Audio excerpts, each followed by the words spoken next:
అందరికి నమస్కారం అండి. భగవద్గీత రోజుకో శ్లోకం సిరీస్లో ఈరోజు డే 37 37వ రోజు. ఇక ఈరోజు శ్లోకానికి వస్తే, ఏహి సంస్పర్శజ భోగ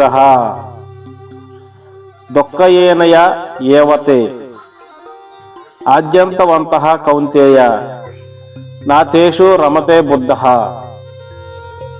ఇక దీని అర్థం లైన్ బై లైన్ చూస్తే, ఏహి సంస్పర్శజ భోగ, ఇంద్రియాల స్పర్శ వల్ల కలిగే సుఖాలు, దుఃఖయేనయ ఏవతే, వాస్తవానికి అవే బాధకు కారణమవుతాయి, ఆద్యంతవంత కౌంతేయ, అవి మొదలు చివరి ఉన్నవే, శాశ్వతం కాదు, నాతేషు రమతే బుద్ధ, తెలివైన వాడు అటువంటి సుఖాల్లో మునిగిపోడు.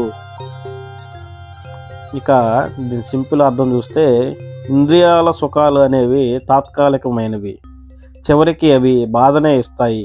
అది తెలిసిన వాడు వాటిలో ఆసక్తి చూపడు. శాశ్వత ఆనందం బయటకు కాదు, లోపల ఉండి శాంతిలోనే ఉంటుంది. ఇది కొంచెం అర్థమయ్యేలా చూస్తే, ఇప్పుడు బాగా అనిపించే సుఖాలు చివరికి బాధనే ఇస్తాయి అంటుంది గీత.